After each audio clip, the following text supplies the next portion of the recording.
ओम नमः शिवाय। जय श्री हरि। आज हम सुनेंगे कार्तिक माध्यम का 18वां अध्याय। इससे पहले हम 17 अध्याय की कथा सुन चुके हैं। अगर आप पहली बार मेरे चैनल पर आए हैं तो वीडियो मेरे चैनल पर अपलोडेड है, आप वहां जाकर सुन सकते हैं।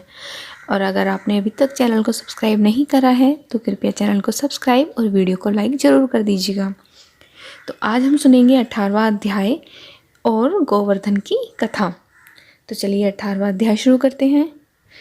राजा पृथु नारद जी से पूछने लगे कि हे नारद जी, सब गोपियों से श्री राधा जी ही कृष्ण जी को अधिक प्रिय क्यों हैं तथा कार्तिक मास में भगवान के साथ उनकी पूजा क्यों की जाती है? यह सब कथा विस्तार पूर्वक हमसे कहिए। तब नारद जी कहने लगे, पहले मनवंतर में पांचाल देश प्राचीन विहि नाम का राजा था। उसने भगवान विष्णु का अति विशाल मंदिर बनवाया। वह नित्य ही बड़े विधि विधान से भगवान का पूजन हुआ करता था। उसी गांव की अति सुंदर एक स्त्री प्रेम में विह्वल हो भगवान के सामने बड़े ही मनमोहक नृत्य किया करती थी। उसके मन में सदैव यही लालसा लगी रहती थी कि वह इसी तरह भगवान के गले में बाहें डालकर नृत्य करती रहे। एक दिन उसने अपना समस्त द्रव्य लाकर गरीबों में बांट दिया और उसी मनोरथ में अपने प्राण भी त्याग दिए। दूसरे जन्म में वह सुंदर देवांगना बनी। एक दिन चंद्रकीर्ति नाम वाली वह देवांगना दर्पण में अपना अद्भुत रूप लावण्य देखकर मन ही मन कहने लगी कि सिवाय भगवान के मेरा और कोई पति नहीं हो सकता। ऐसा विचार कर भगवान की मूर्ति में अपना मन लगाकर वो नृत्य करने लगी। कुछ समय के पश्चात दैत्यों से दुखी होकर समस्त देवता ब्रह्मा की शरण में गए।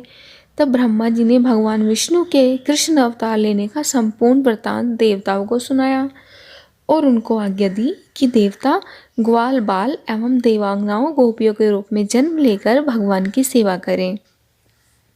चंद्रकीर्ति जो देवांगना के रूप में थी, ब्रह्मा जी से प्रार्थना करके बोली कि उसका पूर्व जन्म का मनोरथ पूर्ण होने की आज्ञा दी जाए, जिससे मैं भगवान के साथ नृत्य कर सकूं।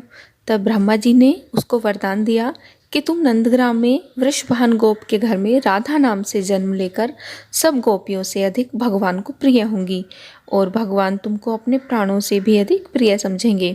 नारद जी कहते हैं, सो ब्रह्मा जी के वचनों को सत्य करने के लिए भगवान ने श्री कृष्ण अवतार में राधा जी के साथ रासोत्सव में नृत्य किया और उनको प्राणों से अधिक प्रिय समझा।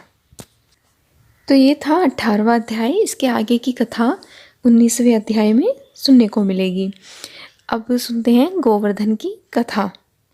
एक समय की बात है, श्री कृष्ण अपने मित्र ग्वालों के साथ पशु चराते हुए गोवर्धन पर्वत जा रहे थे। वहां उन्होंने देखा कि बहुत से व्यक्ति एक उत्सव मना रहे हैं।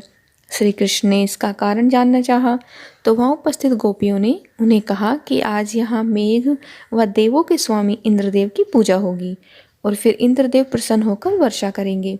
फलस्वरूप खेतों में अन्न उत्पन्न होगा और ब्रजवासियों का भरण पोषण होगा। यह सुनकर श्री कृष्ण सबसे बोले कि इंद्र से अधिक शक्तिशाली तो गोवर्धन पर्वत है, जिनके कारण यहाँ वर्षा होती है। इसलिए सभी को गोवर्धन पर्वत की पूजा करनी चाहिए। श्री कृष्ण की बात से सहमत होकर सभी गोवर्धन पर्वत की पूजा करने लगे। जब यह बात इंद्रदेव को पता चली तो उन्होंने क्रोधित होकर मेघों को आज्ञा दी कि गोकुल में जाकर मूसलाधार बारिश करें। बारिश से भयभीत होकर सभी गोपियाँ ग्वाले श्री कृष्ण के पास गए और उन्हें इस बारे में जानकारी दी। यह जानकर श्री कृष्ण ने सबको गोवर्धन पर्वत की शरण में चलने के लिए कहा। सभी गोपियाँ ग्वाले अपने पशुओं समेत गोवर्धन पर्वत की शरण में आ गए। तत्पश्चात श्री कृष्ण ने गोवर्धन पर्वत को अपनी कनिष्ठा उंगली पर उठाते हुए छाते की तरह तान दिया। इंद्रदेव ने मेघ 7 दिन तक निरंतर बरसाते रहे, किंतु श्री कृष्ण के सुदर्शन चक्र के प्रभाव से ब्रजवासियों पर जल की एक बूंद भी नहीं पड़ने दी। यह अद्भुत चमत्कार देखकर भगवान विष्णु के अवतार है, यह जानकर इंद्रदेव असमंजस में पड़ गए। तब ब्रह्मा जी ने उन्होंने बताया कि श्री कृष्ण ही भगवान विष्णु के अवतार हैं। इस सत्य को जानकर इंद्रदेव श्री कृष्ण से क्षमा याचना करने लगे।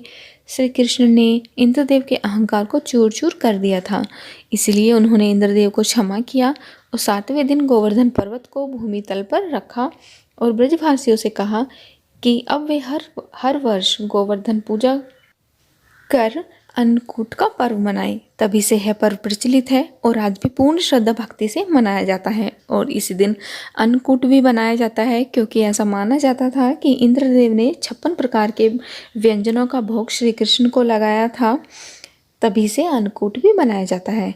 तो आपको वीडियो पसंद आए तो लाइक करिएगा और चैनल को सब्सक्राइब भी कर दीजिएगा। धन्यवाद।